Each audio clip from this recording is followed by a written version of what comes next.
வணக்கம் நண்பர்களே. பல்வேறு செய்திகளை சரியான தரவுகளுடன் எத்தனை துல்லியமாக எவ்வளவு சரியாக துல்லியமாக கூற முடியுமோ அத்தனை கூறி வருவது தமிழகம் டைம்ஸ் சேனல். நம் சேனல் நேயர்களுக்கு சர்வதேச நிகழ்வுகளையும் அதனால் ஏற்படக்கூடிய இந்தியாவில் ஏற்படக்கூடிய தாக்கங்களையும் அதன் பலன்களையும் பற்றி கூறி வருகிறோம். அந்த வகையில் இந்திய பொருளாதாரத்தில் இந்திய முதலீடுகளில் தொழில் முதலீடுகளில் ஒரு பெரிய தாக்கம் ஏற்படுத்தக்கூடிய நிகழ்வு சிரியா நாடு. அந்த சிரியா நாட்டினுடைய குடும்ப ஆட்சி என்று சொல்லக்கூடிய ஒரு தொடர்ச்சியாக ஒரு குடும்பத்தின் கையில் இருந்தது. எதேச்சிகார போக்கில் நடந்து கொண்ட அந்த அதிபர் விரட்டப்பட்டிருக்கிறார் அல்லது அவர் வேறு நாட்டில் தஞ்சம் அடைந்திருக்கிறார். இப்போது கிளர்ச்சியாளர்கள், இஸ்லாமிய கிளர்ச்சியாளர்கள் அந்த நாட்டை பிடித்திருக்கிறார்கள். இதுக்கு இந்தியாவுக்கு என்ன பாதிப்பு? இந்தியாவினுடைய பாதுகாப்பில் எதுவும் அச்சுறுத்தலோ தாக்கங்களோ ஏற்படுமா? அல்லது இந்திய முதலீடுகள், சிரியாவில் செய்திருக்கக்கூடிய முதலீடுகள் இனி என்ன ஆகும்? இதை குறித்து ஒரு சிறிய விளக்கமான செய்தி தொகுப்பு இது. அதற்கு முன்னால் சேனல் சப்ஸ்கிரைப் பண்ணிக்கங்க, நோட்டிஃபிகேஷன் பில் பதிவு பண்ணுங்கள். சரி, இப்போது இந்த சிரியாவில் இருந்து நடந்திருக்கிற அந்த கிளர்ச்சியாளர்கள், இஸ்லாமிய கிளர்ச்சியாளர்களுடைய இப்போ இப்படியில் அந்த நாடு போயிருக்கிறது பார்க்குறதுக்கு முன்னாடி ஒரு சிறிய முன்கதை சுருக்கம் வேணும். இது எப்படி குடும்ப ஆட்சி, இது ஏற்கனவே நான் வீடியோ போட்டிருக்கேன், இருந்தாலும் அதை ஒரு சுருக்கமாக சொல்லிடுறேன். பிற்படுத்தப்பட்ட இனம், சிரியாவில் பிற்படுத்தப்பட்ட கருதப்படுவது அலாவைட். அந்த பிரிவை சேர்ந்தவர் தான் ஹபீஸ் அல் அசாத். அவருடைய குடும்ப பொருளாதார சிக்கலை போக்கியுள்ள இராணுவத்தில் வேலை செய்கிறார். அதுக்கப்புறம் அன்னைக்கு ஆட்சியில் இருந்த இராணுவத்தில் இருந்த ஹபீஸ் அன்னைக்கு ஆட்சியில் இருந்த பாத் கட்சி அப்படிங்கிறதுல தன்னை இணைத்துக் கொள்கிறார். படிப்படியாக உயர்ந்து பாதுகாப்பு அமைச்சராகிறார். எது அந்த அரசமைப்பில் 1971 சிரியாவினுடைய அதிபராகவும் பொறுப்பேற்கிறார். எப்போ? 1971 கிட்டத்தட்ட நான் பிறந்த வருஷம் வச்சுக்கோங்களேன்.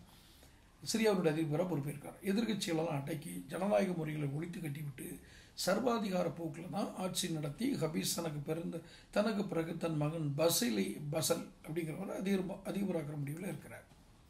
இப்போ ஹபீஸோட இன்னொரு மகனான பஷார் லண்டனுக்கு போய் கண் மருத்துவம் படிச்சுட்டு இருக்கிறார். ஹபீஸோடைய இன்னொரு மகன் அவர் ஏற்கனவே பசலை தான் இதாக்குன்னு நினைக்கிறார். ஆனால் 1994 கார் 21 பசல் உயிரிழந்து போகிறார்.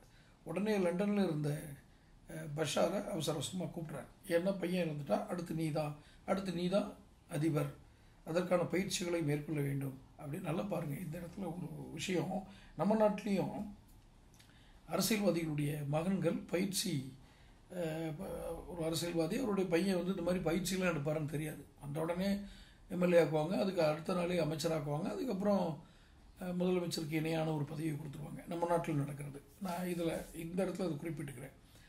இவரை பயிற்சி எடுக்கன்னு சொல்கிறார். அதுக்கப்புறம் தனது அவர் மருத்துவராக படிச்சுட்டு இருந்த மெடிக்கல் படிச்சிருந்தவர் அதை விட்டுட்டு பஷாருக்கு வந்துடுறார். அதாவது ஹபீஸ் சாகும் வரை 2000 சிரியாவின் அதிபர் பொறுப்பில் இருந்தார். ஹபீஸ் சாகிற வரைக்கும் அவர் பொறுப்பில் இருக்கார். 2000 வரைக்கும். அவருடைய மறைவு பின்னால் அதிபராகிறார் பஷார் அல் அசாத். ரைட்டா? இப்போ மேற்கத்திய நாட்டில் கல்வி பயின்ற பஷார் ஆட்சிக்கு வந்த உடனே ஜனநாயகம், நவீனம், ஏன்னா எப்போதுமே அடுத்த தலைமுறைகள் இது மாதிரி ஆட்சிக்கு வரும்போது அவங்க வளர்க்கப்பட்ட விதமும் கொஞ்சம் வெளிப்படும். அதில் அந்த நாடு சுபிட்சாகக்கூடிய வாய்ப்புகள் உண்டு. அப்படி நம்ம நாட்டுக்கு ஒரு வாய்ப்பு இருக்கான்னு பார்ப்போம். அது வேற. தேசிய அளவிலும் சரி, மாநில அளவிலும் சரி, நமக்கு அப்படிப்பட்ட ஒரு பயிற்சி பெற்ற அடுத்த தலைமுறை, இளம் தலைமுறை அரசியல்வாதிகள் இருக்காங்களான்றது வேறு பக்கம். அது ஒரு பக்கம் இருக்கட்டும். ஜனநாயகம், அப்போ நவீனமயமாக்கல், கருத்து சுதந்திரம், வளர்ச்சி, வெளிப்படைத்தன்மை, அதெல்லாம் மக்களுடைய நம்பிக்கையை பெறுறார். யார்? பஷார். ஆனால் அவர் செல்ல அரசுக்கு எதிராக கேள்வி எழுப்பவர்களை பாதுகாப்பு படையை கொண்டு ஒடுக்கிறார். தந்தை வழியில் தான் சர்வாதிகார போக்கையும் கடைபிடிக்கிறாரு, இதையும் எடுத்துக்கிறார். யாரை எதிர்த்து பேசுகிறாங்களோ தூக்கி எழுதி போடுறார். மக்கள் மத்தியில் அவருடைய நம்பிக்கை கொஞ்சம் கொஞ்சமாக தகர்ந்து 2011 பஷாருக்கு எதிராக பல போராட்டங்கள் வெடிக்குது. அப்போ பல்லாயிரக்கணக்கான மக்களை கொன்று குவிக்கிறார் பஷார். எதிர்த்தவங்களெல்லாம் கொள்வது தான். அப்போது அரசை எதிர்த்து ஹயாத் தஹீர் அல் ஷாம் அப்படிங்கிற கிளர்ச்சி குழு ஒன்று உருவாகிறது. இவர்களோடு சிறு கிளர்ச்சிகள், இது ஒரு பெரிய குழுனா சின்ன குழுக்கெல்லாம் இருந்து சிரியாவில் உள்நாட்டு போர் வெடிக்குது. அப்போது ரஷ்யா, ஈரான் மற்றும் அதன் ஆதரவு குழுவான ஹிஸ்புல்லா ஆகியோரின் ஆதரவோடு உள்நாட்டு போரை எதிர்கொள்கிறார் பஷார். அப்போ பஷாருக்கு ஆதரவு கொடுத்தது யார்? ரஷ்யா, ஹிஸ்புல்லா, ஈரான், இந்த மாதிரி நாடுகள்லாம். துருக்கியும் வளைகுடா நாடுகளும் கிளர்ச்சியாளர்களை ஆதரிக்கிறாங்க. பார்த்துடுங்க. துருக்கி இப்போ அதுதான் ரொம்ப முக்கியமாக நமக்கு பார்க்க வேண்டியது. துருக்கி கிளர்ச்சியாளர்களை ஆதரிக்கிறாங்க. துருக்கியும் மற்ற வளைகுடா நாடுகள். ரைட்டா? 13 ஆண்டுகளாக நடந்த இந்த உள்நாட்டுப் போரில் 5 லட்சம் பேர் கொல்லப்பட்டிருக்காங்க. கிட்டத்தட்ட 1,20,00,000 பேர் இடம்பெயர்ந்திருக்காங்க. சரி, இட்லி நகரில் மையம் கொண்டிருந்த அந்த கிளர்ச்சிகளோ தற்போது இன்னைக்கு தலைநகர் டமாஸ்கஸை கைப்பற்றியிருக்கு. பஷாரோட ஆட்சி கவிழ்க்கப்பட்டதை அடுத்து சிரியா மக்கள் வீதியில் இறங்கி அது கொண்டாடி இருக்காங்க. அப்போ எந்த அளவுக்கு அவங்க அந்த அழுத்தத்தில் இருக்காங்கன்றதை இப்போ புரிஞ்சுக்கிறோம். பஷார் நாட்டை விட்டு வெளியேறி ரஷ்யாவில் தஞ்சம் நினைச்சப்போ சொல்கிறாங்க. பட் அவர் போன ஃப்ளைட்டு ரேடாருக்கு அப்பாற்பட்டதாக இருந்திருக்கு. அதுக்கு என்ன காரணம் தெரியாது. ரேடாரில் சுட்டு வீழ்த்தப்பட்டிருக்கு. ஏதாவது ஒரு எதிரிகளால் சுட்டு வீழ்த்தப்பட்டிருக்கலாம், விபத்துக்குள்ளாயிருக்கலாம்னு சொன்னால் கணக்கு. ஏன்னா கிளம்புற இடத்துலேருந்து ஒரு குறிப்பிட்ட இடத்துல அது ரேடார்லேருந்து மறைஞ்சிருது. அது ஒரு ரகசிய தகவலாகவே இருக்குது. பரவாயில்ல. இஸ்ரேலுடான போரில் பஷாருக்கு ஆதரவு ஹிஸ்புல்லா இஸ்ரேலுடான போரில் பேரிழப்பை சந்தித்து நிற்கிது. அதே மாதிரி உக்ரைன் போரில் ரஷ்யா ரொம்ப கவனம் செலுத்திட்டு வராங்க. இதனால இந்த பஷாருக்கு இராணுவ உதவி சரியாக கிடைக்கல. அவர் விழுந்ததுக்கான காரணங்கள் இந்த 2 காரணங்களையும் தான் தங்களுக்கு சாதகமாகிட்டு கிளர்ச்சியாளர்கள் இதை பிடிச்சிட்டாங்க நாட்டை. ஹயாத் தஹீர் அல் சாம் கிளர்ச்சிக்குடைய தலைவர் முகமது அல் ஜல்லானி இனி சிரியாவை வழிநடத்துவார் அப்படின்னு எதிர்பார்க்கப்படுது. அதே நேரத்தில் பசாரில் அமைக்கப்பட்ட பிரதமர் முகமது ஜலாலி கிளர்ச்சியாளர்களுடன் இணைந்து ஆட்சி வழிநடத்த தயார்னு அறிவிச்சிருக்காரு. ஏன்னா அவருக்கு உயிர் பயம் இருக்கும் இல்லையா. அப்போ இந்தியாவுக்கு என்ன பாதிப்பு? இப்போ தான் அந்த இடத்துக்கு தான் வரும். நம்ம நீண்ட சுருக்கமாக சொல்கிறதே இவ்வளோ சொன்னால் தான் மக்களுக்கு இந்த கதை புரியுன்றான்னு சொல்லியிருக்கோம். ஸோ முன்னாள் பிரதமர் நேரு காலத்திலேருந்தே சிரியாவுடன் நல்ல நட்புறவு தான் நமக்கு இருந்திருக்கு. இஸ்லாமிய ஒத்துழைப்பு கூட்டமைப்பு அப்படின்னு ஒரு அமைப்பில் இருக்கிற நாடுகள், இஸ்லாமிய நாடுகள் காஷ்மீர் விவகாரத்தில் பாகிஸ்தான் இதான் ரொம்ப முக்கியமான இடம். பாகிஸ்தான் பக்கம் தான் நின்றுருக்குங்க இது வரைக்கும் அந்த இஸ்லாமிய ஒத்துழைப்பு கூட்டமைப்பு அப்படின்னு இருக்கிறதுல. ஆனால் இஸ்லாமிய நாடான சிரியா எப்போதும் இந்தியா பக்கம் தான் நிற்கும்.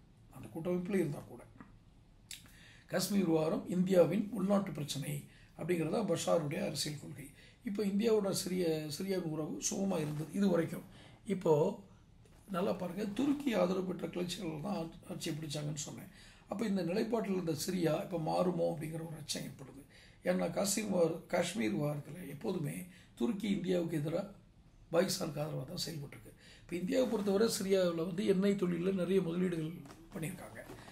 சிரியாவுடைய அனல் மின் திட்டத்துக்கு $240 மில்லியன் அமெரிக்கன் கடனாக வழங்கியிருக்கிறது அமெரிக்க அரசாங்கம். அது அமெரிக்காவுடையது. பஷார் ஆட்சியை கவிழ்த்திருக்கும் கிளர்ச்சியாளர்கள் இந்தியாவுடைய நல்லுறவை பெறுவதற்கான வாய்ப்பு ரொம்ப குறைவுங்கிறது தான் சர்வதேச அரசியலாளர்களுடைய கருத்து. இந்தியாவினுடைய முதலீடுகளுக்கும் வழங்கிய கடனுக்கு ஆபத்து ஏற்படும். இப்போ $240 மில்லியன் அமெரிக்கன் கடனாகவே கொடுத்துருக்கோம். எண்ணெய் வளங்கள் உள்ள நாடு சரியா, அதனால் இதுவும் கொடுத்துருக்கோம். எண்ணெய் தொழிலையும் முதலீடு பண்ணியிருக்கோம். அனல் மின் நிலையத்துக்கும் முதலீடு பண்ணியிருக்கோம். இப்போ சிரியாவில் ஏற்பட்டிருக்கும் சிக்கலை இந்திய வெளியுறவுத்துறை எப்படி எதிர்கொள்ளப் போகிறதுன்னு ஒரு சிக்கல் ஒன்று. இன்னொன்று, பாகிஸ்தான் குறித்த பாகிஸ்தான் ஆதரவு காஷ்மீருக்கு தனி நாடாக வரணும்னு ஆதரவு கொடுக்குற ஒரு நாடு. அந்த நாடு அங்கே ஆட்சி பிடிச்சிருக்கிற கிளர்ச்சியாளர் குழுக்களுக்கு ஆதரவளிக்கக்கூடிய ஒரு நாடு. இந்த சூழலில் இந்தியா எப்படி சுமூகமாக செயல்பட்டு இந்த சிக்கலை எதிர்கொள்ளப் போகிறது? இதற்கு சர்வதேச அரசியல் வியூகங்கள் வேண்டும். நமக்கு நீண்டகால தொலைதூர நோக்கங்களை கொண்ட ஒரு அரசியல் வியூகங்கள் நமக்கு வேணும். அதை எப்படி பிரதமர் அமைக்கப் போகிறார்? தொடர்ந்து பார்ப்போம். சர்வதேச செய்திகள், உள்ளூர் செய்திகள், உள்ளூர் அரசியல் எல்லாமே நம்மளுடைய சேனல் வருது. சேனல் சப்ஸ்கிரைப் பண்ணுங்கள், நோட்டிஃபிகேஷன் பதிவு பண்ணுங்கள். அப்போ தான் இந்த வீடியோக்கள் சேரும். பிடிச்சிருந்தால் வீடியோ ஷேர் பண்ணுங்கள். நன்றி, வணக்கம்.